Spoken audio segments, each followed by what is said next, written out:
সহজ উপায়ে নাজাতের পথ আছে, মুক্তির পথ আছে।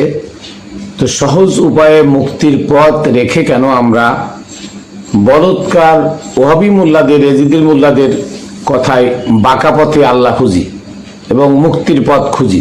আসুন কোরআন থেকে আজকে জেনে নিই সহজে মুক্তি পেতে হলে আমাদের করণীয় কি।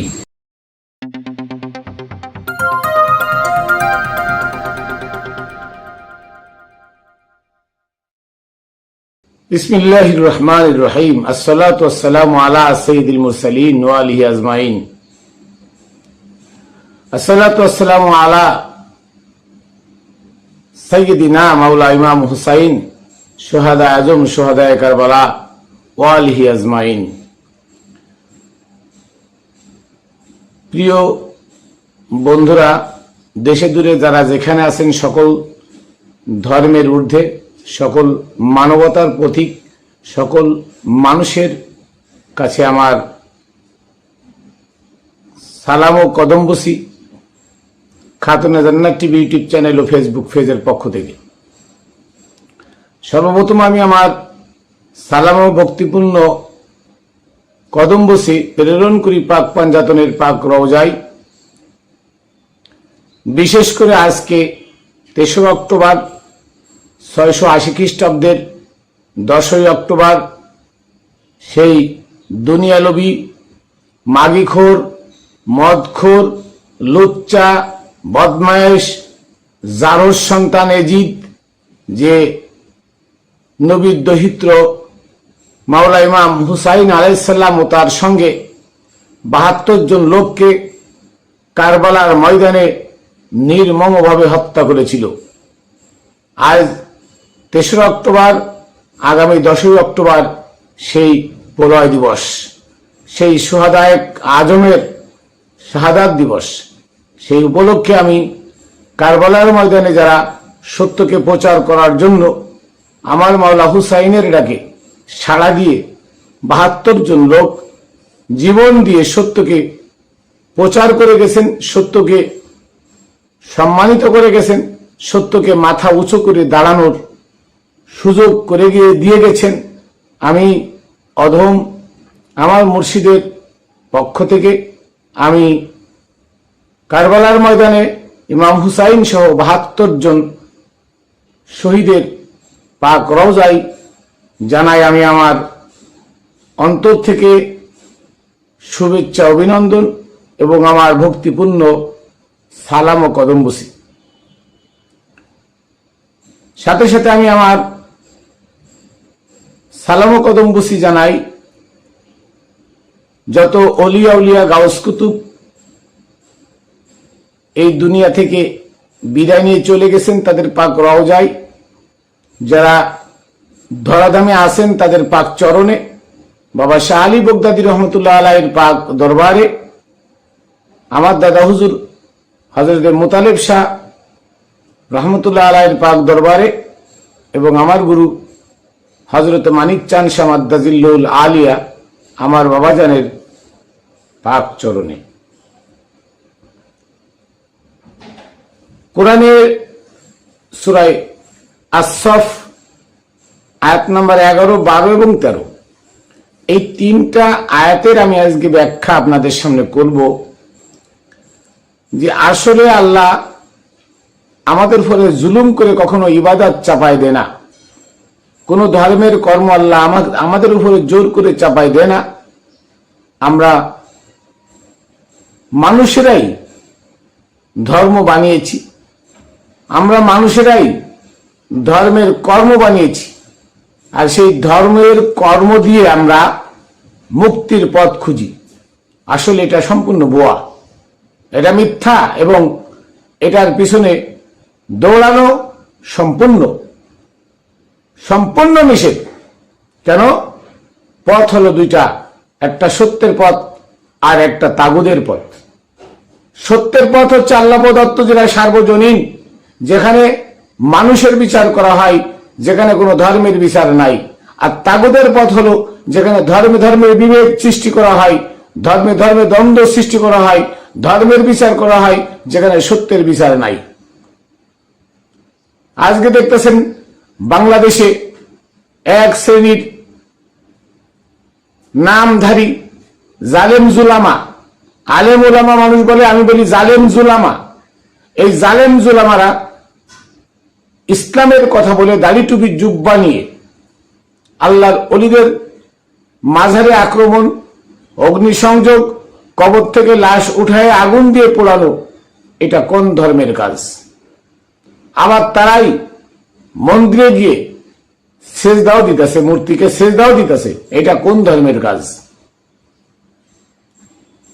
একজন মানুষ সত্যিকারের যদি মানুষ হতে চায়, তাকে আত্মসমর্পণ করতে হবে একজন সদ্গুরুর কাছে। আর ওই সদ্গুরু, যিনি সদ্গুরু, সেই সদ্গুরুকে বলা হয়েছে রসুল, সদ্গুরুকে বলা হয়েছে অলি, সদ্গুরুকে বলা হয়েছে মুর্শিদ, সদ্গুরুকে বলা হয়েছে রব, সদ্গুরুকে বলা হয়েছে হাদি।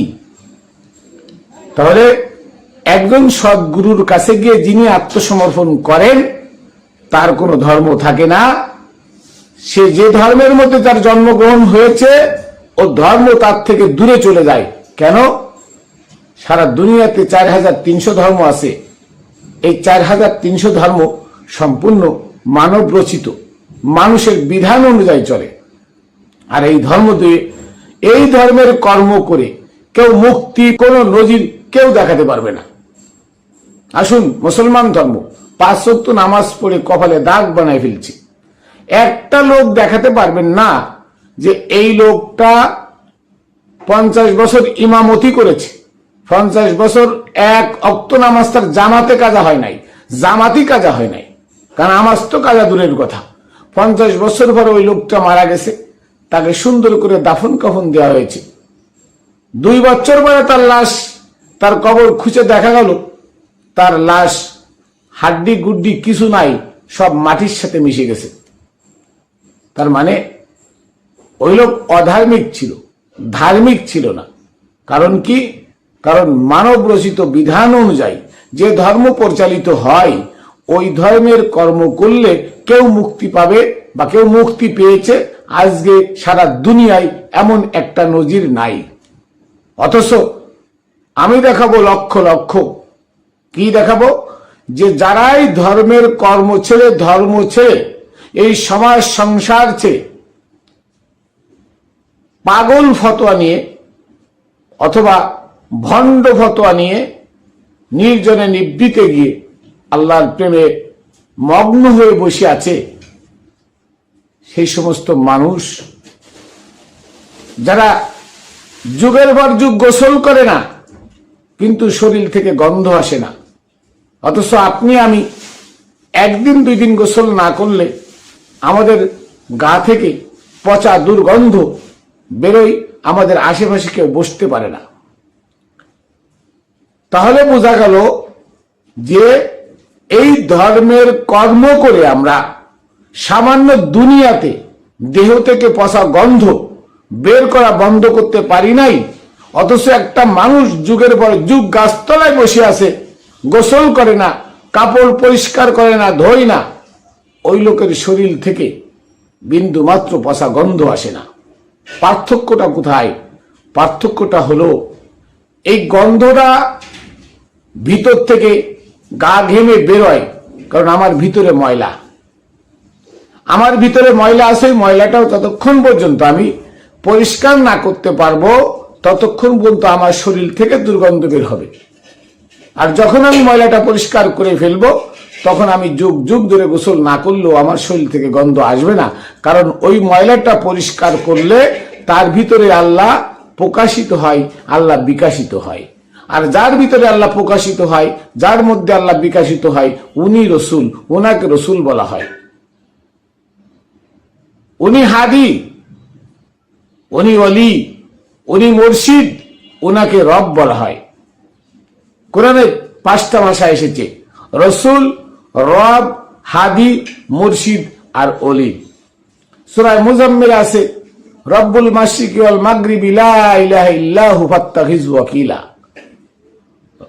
পূর্ব পশ্চিমে রব আছে, রব বলতে কি গুরু আছে। পূর্ব পশ্চিমে গুরু আছে, সে গুরুদেরকে তুমি উকিল হিসেবে ধরো। মানে আল্লাহর সামনে দাঁড়াতে হলে তো একজন উকিল লাগবে, আল্লাহ বিচারক, তো তার সামনে দাঁড়াতে হলে একজন উকিল লাগবে। এই দুনিয়াতে আমরা যখন কোনো আদালতে মামলা নিয়ে যাই, তখন আমাদের একজন মধ্যস্থকারী, একজন উকিল লাগে, আইন বিশেষজ্ঞ লাগে। একজন আইন বিশেষজ্ঞ ধরে আমাকে জজের সামনে ফেস করতে হয়, জজের সামনে কেসটা উপস্থাপন করতে হয়। ঠিক আল্লাহ বলেছেন, রব্বুল মাশরিকি ওয়াল মাগরিবি লা ইলাহা ইল্লাল্লাহ। পূর্ব পশ্চিমে গুরু আছে, সেই গুরু ছাড়া কোনো উপায় নাই, আর গুরুর পরে একমাত্র আল্লাহই আছে। তাহলে আল্লাহ বিচারকের আসনে বসবেন, আর গুরুকে আপনার মধ্যস্থকারী হিসেবে, ওকিলা ফাত্তাকিজু ওয়াকিলা, গুরুকে তোমরা উকিল হিসেবে ধরো, মধ্যস্থকারী হিসেবে ধরো। তাহলে এই গুরুকে মধ্যস্থকারী হিসেবে ধরে আল্লাহর সামনে যেতে হবে, আল্লাহকে ডাকতে হবে। আল্লাহ কোথাও বলে নাই কি যে তোমরা শুধু আমাকে ডাকো। যেখানে বলেছে আল্লাহ আমাকে ডাকো, সেখানে বলছে অত রসুল ওয়াইত্তাবিউর রসুল, তোমরা আমাকে ডাকো, রসুলকে ডাকো। রসুল মানে গুরু। সূরা আস-সফ আয়াত নম্বর 11 আমি একটু বলি আপনাদের সামনে। দেখেন যে তুমিনুনা বিল্লাহ ওয়া রাসূলিহি, যে তোমরা আল্লাহর প্রতি ঈমান আনো, আল্লাহর প্রতি বিশ্বাস স্থাপন করো, ওয়া রাসূলিহি, রসুলের প্রতি। রসুল মানে কি? গুরু। গুরু কে? যিনি মোমেন, যিনি দুনিয়া ত্যাগ করে, এই ধর্মের কর্ম ত্যাগ করে, এই সমাজ সংসার ত্যাগ করে, আল্লাহর রঙে রঙিন হয়ে নির্জনে নিভৃতে গিয়ে আল্লাহর প্রেমে মগ্ন, উনি রসুল, উনি গুরু, উনি হাদি, উনি মুর্শিদ, উনি ওলি, উনি রব। তাহলে আল্লাহ কি বলছেন? তুমিনুনা বিল্লাহ, আল্লাহর প্রতি তোমরা বিশ্বাস স্থাপন করো, তারপরে রাসূলিহি, রসুলের প্রতি। কিন্তু বর্তমান মোল্লারা কি করে? আল্লাহ বিশ্বাস করো কিন্তু অলিয়া বিশ্বাস করো না, নাউজুবিল্লাহ। তাহলে এখানে কোরআনের কিছু অংশ মানলো, কিছু অংশ তারা মানে না। তা কিছু অংশ মানলো আর কিছু অংশ মানে না, এইটা যারা করে তারা কি? তারা হচ্ছে মুনাফিক। মুনাফিকের পা দুইটা, একটা ভালোর দিকে, একটা মন্দর দিকে। কিন্তু মুনাফিক যে, সে কিন্তু কাফেরের থেকে নিকৃষ্ট। যে অস্বীকার করে সে কখনো কখনো স্বীকার করতে পারে, কিন্তু মুনাফিক যে, সে কখনো স্বীকার করতে পারে না, সে কখনো সত্যপথ পায় না, সত্যপথে আসতে পারে না। কাজেই আল্লাহ বলতেছেন তুমিনুনা বিল্লাহ, আল্লাহর প্রতি বিশ্বাস স্থাপন করো। আল্লাহর প্রতি বিশ্বাস স্থাপন করলেন কি? সূরা মায়েদা 44, 45, 47 নম্বর আয়াত, ওয়ামান লাম ইয়াহকুম বিমা আনজালাল্লাহ ফাউলাইকুমুল কাফিরুন ফাউলাইকুমুজ জালিমুন ফাউলাইকুমুল ফাসিকুন। একই এক, তিন শব্দের ব্যবহার হয়েছে, কাফের, জালেম, ফাসিক। কেন? কি করলে? আল্লাহ বলতেছে আমার নাজিলকৃত যে বিধান, আমি যে নাজিল করেছি বিধান, আমার গ্রন্থ সার্বজনীন, আমার এই গ্রন্থ অনুযায়ী যদি তোমরা ফয়সালা না করো, বিচার না করো, সৎপথে না চলো, সৎপথের সন্ধান না করো, আমার গ্রন্থের কিছু মানো আর কিছু না মানো, তাহলে তোমরা কাফের, তোমরা জালেম, তোমরা ফাসিক। কার কথা এটা? আমার কথা, এটা কোরআনের কথা। তার মানে এখানে আল্লাহ বলতেছেন তুমিনুনা বিল্লাহ, আল্লাহর প্রতি আমরা ঈমান আনলাম। কি ঈমান আনলাম? আল্লাহ যা বলেছেন আমরা তা পঙ্খানুপুঙ্খরূপে পালন করব। আল্লাহ তো এখানে বললেন ওয়া রাসূলিহি ফাউলাইকুমুজ জালিমুন ফাউলাইকুমুল ফাসিকুন। একই এক, তিন শব্দের ব্যবহার হয়েছে, কাফের, জালেম, ফাসিক। কেন? কি করলে? আল্লাহ বলতেছে আমার নাজিলকৃত যে বিধান, আমি যে নাজিল করেছি বিধান, আমার গ্রন্থ সার্বজনীন, আমার এই গ্রন্থ অনুযায়ী যদি তোমরা ফয়সালা না করো, বিচার না করো, সৎপথে না চলো, সৎপথের সন্ধান না করো, আমার গ্রন্থের কিছু মানো আর কিছু না মানো, তাহলে তোমরা কাফের, তোমরা জালেম, তোমরা ফাসিক। কার কথা এটা? আমার কথা, এটা কোরআনের কথা। তার মানে এখানে আল্লাহ বলতেছেন তুমিনুনা বিল্লাহ, আল্লাহর প্রতি আমরা ঈমান আনলাম। কি ঈমান আনলাম? আল্লাহ যা বলেছেন আমরা তা পঙ্খানুপুঙ্খরূপে পালন করব। আল্লাহ তো এখানে বললেন ওয়া রাসূলিহি, সম্যক গুরু, ওলি, মুর্শিদ, হাদি, রব যারা আছে তোমাদের কাছে, তাদের প্রতিও ঈমান আনো। ঈমান আনো মান বলতে কি?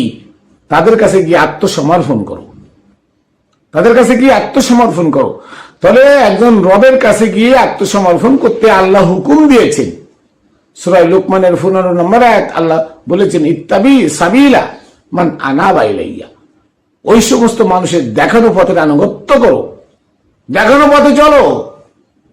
মান আনাবা ইলাইয়া, যারা আমার নিকট ভাবিত, যারা আমি আল্লাহকে পেয়ে গেছে, যাদের মধ্যে আর আমার মধ্যে কোনো পার্থক্য নাই, যারা আমার রসুল, যারা আমার মুর্শিদ, যারা আমার হাদি, যারা আমার রব, যারা আমার ওলি, তোমরা তাদের দেখানো পথে চলো। তাহলে এই কথাটা এখানেও আল্লাহ বললেন যে আল্লাহর প্রতি বিশ্বাস স্থাপন করো।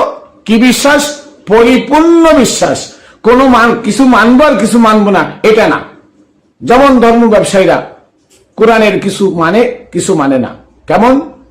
যেমন সূরা বাকারা 44 নম্বর আয়াতে আল্লাহ বলছেন, লা তাশতারু বিআয়াতিনা সামানান কলিলা।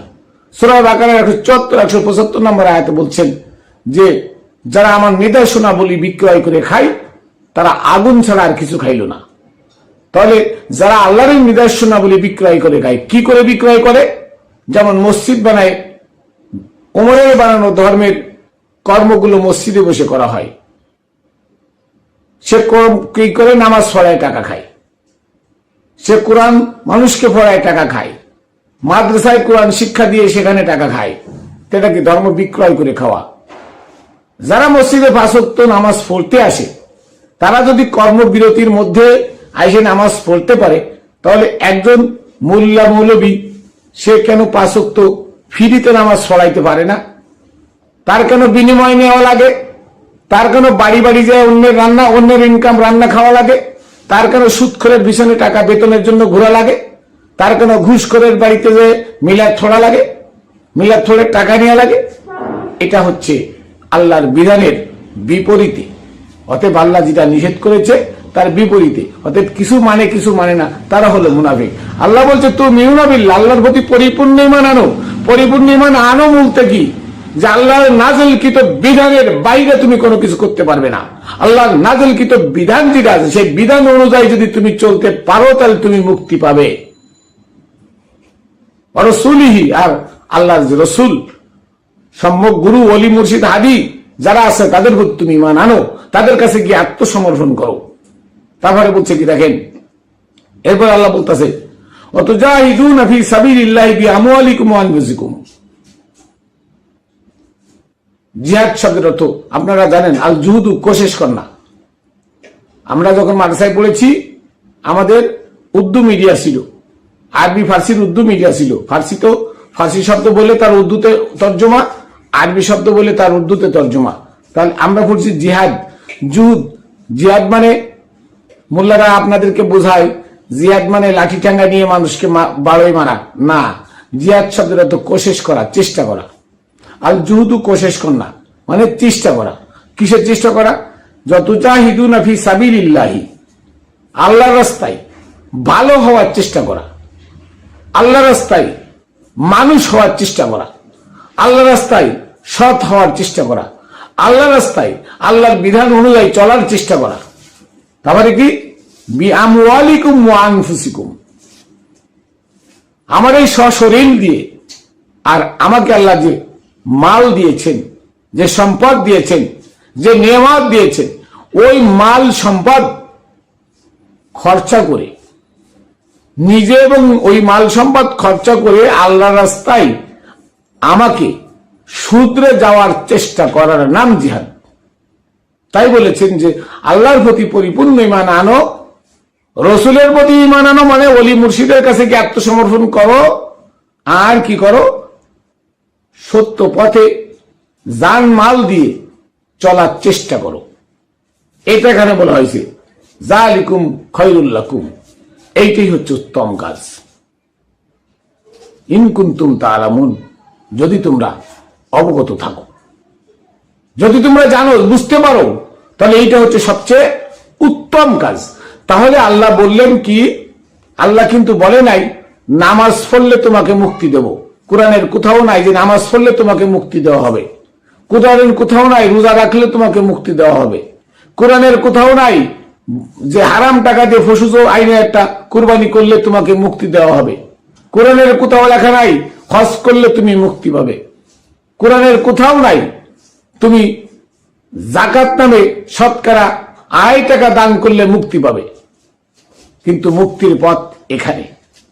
আল্লাহর প্রতি পরিপূর্ণ ঈমান আনো, বিশ্বাস স্থাপন করো, আর আল্লাহর প্রেরিত, আল্লাহর প্রদত্ত, যারা এলমে লাদুন্নি প্রাপ্ত আল্লাহর ওলিদের কাছে গিয়ে আত্মসমর্পণ করো এবং নিজের জানমাল যা আছে সবকিছু দিয়ে আল্লাহর রাস্তায় তুমি সরল সঠিক হওয়ার জন্য, সত্যবাদী হওয়ার জন্য, সালিহিন সাদিকিন হওয়ার জন্য, মুমিনিন হওয়ার জন্য চেষ্টা করো।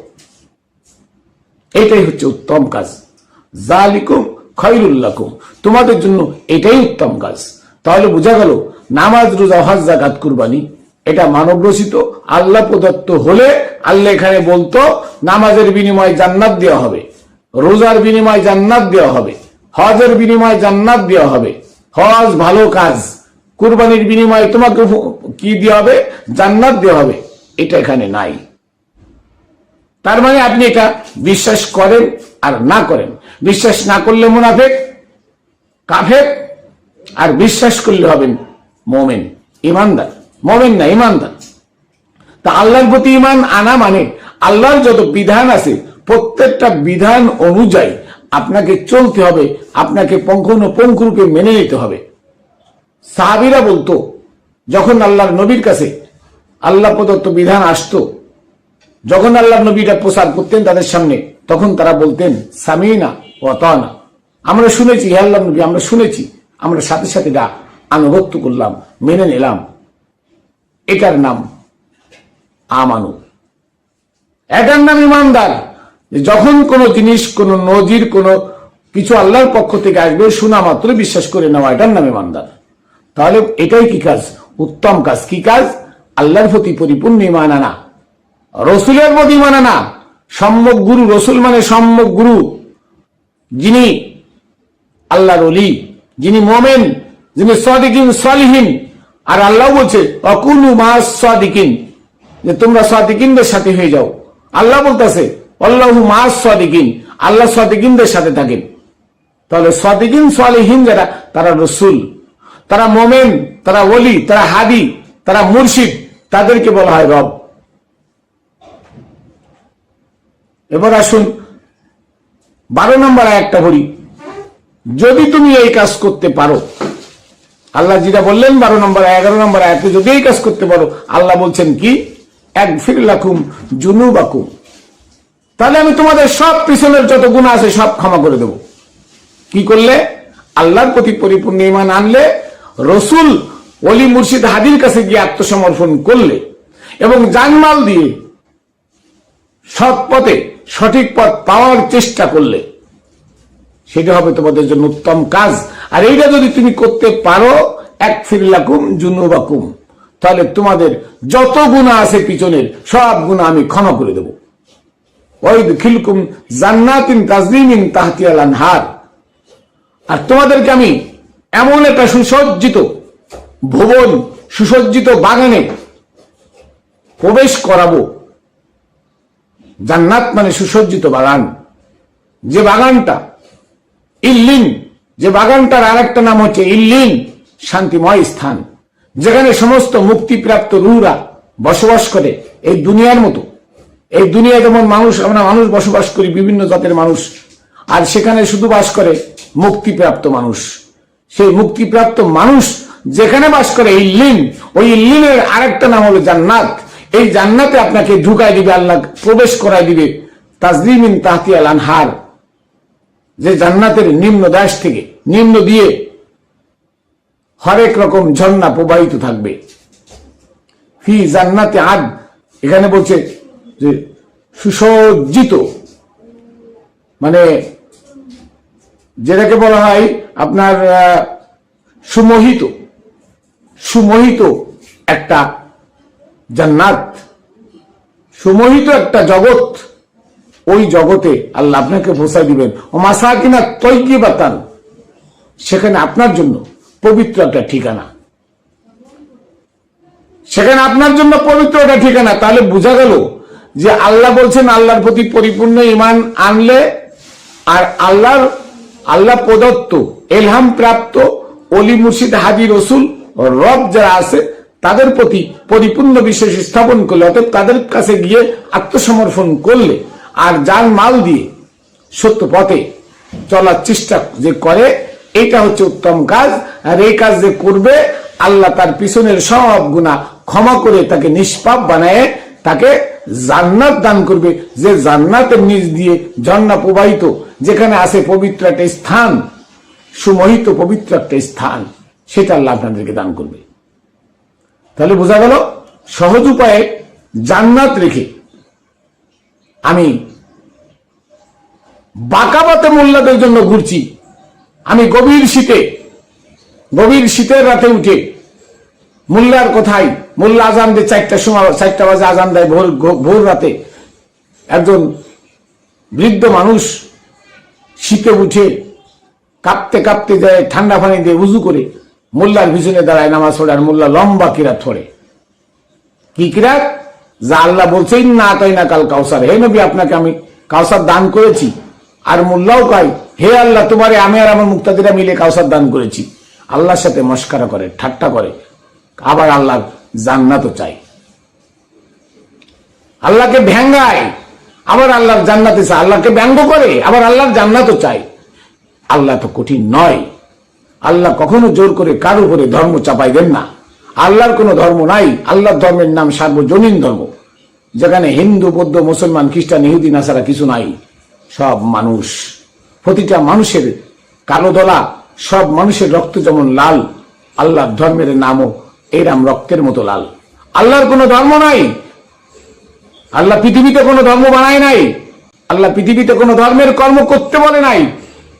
তাহলে দেখাবেন যে ঠাকুর পূজা করতে করতে করতে করতে করতে করতে মারা গেছে, ওই ঠাকুরের লাশ আগুনে পুড়াইছে, পড়ে নাই? ও ঠাকুরকে ফুতে ফুতে রাখছে মাটির নিচে, তার লাশ পচে নাই? পারবেন না। গির্জায় ভাত দিয়ে আজীবন গির্জা চালাইছে, ওই গির্জার লাশটা থুয়ে দিছে, লাশটা পচে নাই? আমি দেখাতে পারবেন? পারবেন না। তবে আমি দেখাতে পারবো যে সব ধর্মের মধ্যে সাধু আছে, সন্ন্যাসী আছে, যারা সমাজ সংসার ছেড়ে নির্জনে নিবৃত গিয়ে বসে তার ধ্যান করে, তাদের লাশ পচে না, তাদের লাশ আগুনে পড়ে না। আপনারা জানেন লোকনাথ বাবা, ওনার লাশ দাফন করা হয়েছিল। হিন্দুরা কবর থেকে উঠায় সীতায় লাশটা শোয়াই দিয়ে আগুন দিয়ে ফুরাই দিবে, এমন টাইমে হঠাৎ করে একটা ঝড়ের মধ্যে সবাই দেখে উনি কাফনের কাপড় ফরা অবস্থায় পানির উপর দিয়ে হেঁটে চলে গেল, তাকে ফুরাইতে পারে নাই। এটাই হচ্ছে আল্লাহর ওলি। আল্লাহর কাছে হিন্দু, বৌদ্ধ, মুসলমান, খ্রিস্টান নাই। আল্লাহর কাছে সকল মানুষই সমান, সকল মানুষই আদম সন্তান। তাহলে বোঝা গেল আল্লাহর প্রতি বিশ্বাস স্থাপন করা মানে আল্লাহ একটা পাওয়ার, যে পাওয়ারটা মানুষের মধ্যে জাগ্রত হলে, যে পাওয়ারটা মানুষের মধ্যে বিকাশিত হলে, প্রকাশিত হলে, ওই মানুষটা আল্লাহ হয়ে যায়। ওই মানুষের কথা কাজ সবকিছু আল্লাহ হয়ে যায়। ওই মানুষটা মোমবাতি হয়ে জ্বলে নিজে সমগ্র দুনিয়াকে আলো দেয়। ওই লোক হলো রসুল, ওই লোক হলো হাদি, ওই লোক হলো মুর্শিদ, ওই লোক হচ্ছে আল্লাহর প্রতিনিধি। আর ওই লোকের সাথে আল্লাহর সাথে কোনো পার্থক্য নাই, যে করবে সে কাফের। তাহলে সহজ উপায়ে আমি পরিত্রাণ পাইতে পারি, নাজাত পাইতে পারি, মুক্তি পাইতে পারি। এই সহজ উপায়টা রেখে কেন আমি বলৎকার মোল্লাদের বানানো ধর্মের পিছনে ঘুরি, গোড়া হিন্দুদের বানানো মূর্তির পিছনে যায় আমি ঘুরি? এর মধ্যে আল্লাহ নাই, এর মধ্যে মুক্তি নাই, এর মধ্যে পরিত্রাণ নাই। অতএব এই পথ তাগুদের পথ, এই পথ বাতিলের পথ। অতএব ওই পথ ছেড়ে, ওই পথ বর্জন করে আল্লাহ প্রদত্ত বিধান সার্বজনীন। এ কোরআন হিন্দু, বৌদ্ধ, মুসলমান, খ্রিস্টান সবার জন্য। এই কোরআনকে প্রশ্নবিদ্ধ করেছে ওমর, এই কোরআনকে প্রশ্নবিদ্ধ করেছে ওসমান। কোরআন লেখার সময় 260টা আয়াতের ভিতরে ঢোকাই দিয়ে কোরআনকে প্রশ্নবিদ্ধ করে গেছে। তাই আজকে হিন্দু, বৌদ্ধ, খ্রিস্টান আমাদের থেকে আলাদা মনে করে। কেন মনে করে? কারণ এই কোরআন আসমানি গ্রন্থ। কোরআন কখনো এক ব্যক্তিগত কোনো ধর্মের গ্রন্থ নয়। কোরআন হচ্ছে সার্বজনীন গ্রন্থ। অতএব সার্বজনীন যে গ্রন্থ সেটা সবার জন্য সমান, এটা একটা উপদেশ। কোরআন কি? কোরআন একটা উপদেশ। রসুল ছিল সার্বজনীন, রসুল কেন মসজিদ বানায় নামাজ পড়বে? যিনি সার্বজনীন, হিন্দু বৌদ্ধ মুসলমান খ্রিস্টান সবার নবী, সবার রসুল, কুল কায়নাতের রসুল, কুল কায়নাতের যত জীব আছে সবার রসুল, তাহলে সে কেন মুসলমান ধর্ম আলাদা করে যাবে? মুসলমান শব্দের অর্থ আত্মসমর্পণ। ইন্না দ্বীনা ইনদাল্লাহিল ইসলাম, আল্লাহর জীবন ব্যবস্থা হলো আত্মসমর্পণ। তার মানে রসুলের কাছে গিয়ে আত্মসমর্পণ করলে আল্লাহকে পাওয়া যায়, এটাই হচ্ছে আল্লাহর জীবন ব্যবস্থা। সে যে ধর্মের হোক, হিন্দু হোক, বৌদ্ধ মুসলমান খ্রিস্টান হোক, যে যে ধর্মের হোক, যার মধ্যে আধ্যাত্মবাদ আছে, এলমে লাদুন্নি যার উপরে অবতীর্ণ হয়, যে এই সময় সংসার থেকে ত্যাগী, যে মাঠে ঘাটে রাস্তায় গাছতলায় যেখানে গিয়ে বসে আল্লাহ প্রেমে মগ্ন হয়ে আছে, ওই ব্যক্তি রসুল। সে যে ধর্মের হোক, ওই ব্যক্তি রসুল, ওই ব্যক্তি হাদি, ওই ব্যক্তি মুর্শিদ, ওই ব্যক্তি ওলি। আপনারা তার কাছে গিয়ে আত্মসমর্পণ করলে আল্লাহকে পাবেন। আর এই আত্মসমর্পণের মাধ্যমে আল্লাহ কি বলছেন? ওয়াগফির লাকুম যুনুবাকুম, তাহলে তাদের পিছনের যত গুনাহ আছে আল্লাহ ক্ষমা করে দিবেন। তাহলে বোঝা গেল যে মুক্তির পথ আমাদের সহজ। দুইটা জিনিস করলে মুক্তির পথ, একটা হচ্ছে আল্লাহর প্রতি পরিপূর্ণ ঈমান আনা, আল্লাহর হুকুম আকাম ঠিক মতো মেনে চলা, নিষেধগুলো মেনে চলা, এটা হচ্ছে আল্লাহর প্রতি পরিপূর্ণ ঈমান। আর হচ্ছে আল্লাহ প্রদত্ত, আল্লাহর পক্ষ থেকে হিদায়াত প্রাপ্ত যে ওলি মুর্শিদগণ আছে দুনিয়াতে, তাদের কাছে গিয়ে নিজে আত্মসমর্পণ করার নাম হলো কি? মুসলমান, আত্মসমর্পণ। আর এটা করতে পারলে আল্লাহ বলছে আমি সব গুনাহ ক্ষমা করে দেবো। কিন্তু আল্লাহ বলে নাই নামাজ পড়লে গুনাহ ক্ষমা করবো, আল্লাহ বলে নাই রোজা রাখলে গুনাহ ক্ষমা করবো, আল্লাহ বলে নাই তুমি হজ করলে তোমার গুনাহ ক্ষমা হবে, আল্লাহ বলে নাই তুমি কুরবানি করলে তোমার কুরবানির গুনাহ হবে, গুনাহ ক্ষমা করে দেবো, আল্লাহ বলে নাই কোথাও তুমি যাকাত দিলে তুমি মুক্তি পাবে। তাহলে কেন আজকে আল্লাহর কথার বিপরীতে গিয়ে আমরা সেই ওমরের বানানো শরীয়ত নিয়ে, নামাজ রোজা হজ যাকাত কুরবানি এগুলো নিয়ে কেন আজকে আমরা মুক্তির পথ খুঁজি? এদের মধ্যে মুক্তি নাই। মূর্তি বানায় মূর্তির পার ফরে ফরে কান্দি কেন? এদের মধ্যে মুক্তি নাই। এটা মানব রচিত। অতএব মানব রচিত ধর্মের কর্ম করে কেউ মুক্তি পাইছে বা পাবে এমন কোন নজির সারা দুনিয়াতে কেউ দেখাতে পারবে না। তো আসুন আমরা সহজে মুক্তির পথ পাইতে হলে আল কোরআনকে মেনে নিই পরিপূর্ণভাবে, আল্লাহর প্রতি পরিপূর্ণ ঈমান আনি এবং আল্লাহ প্রদত্ত রসুলগণের কাছে গিয়ে আত্মসমর্পণ করি। যাই হোক, আমি আমার শেষ কথা, 10 অক্টোবর বাবা শাহ আলীর দরবারে, 9 অক্টোবর রাত 12টার পরে আমরা গিলাপ ছড়াবো এবং ওখানে জিকির হবে, ইমাম হুসাইনের নামে জিকির হবে।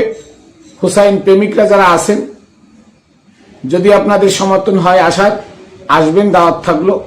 10 অক্টোবর আমরা ওমরের শরীয়ত মানি না, ওমরের বানানো আরবি মাসের মুহররম আমরা পালন করি না।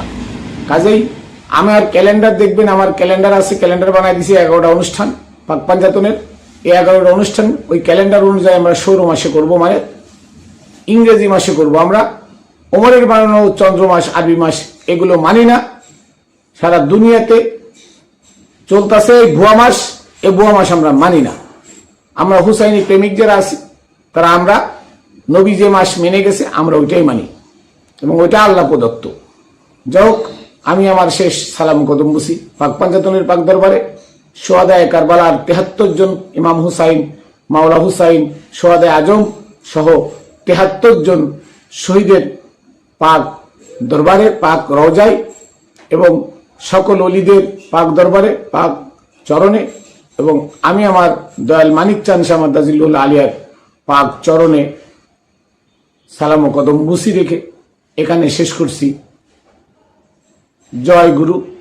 আবার দেখা হবে অন্য ভিডিওতে।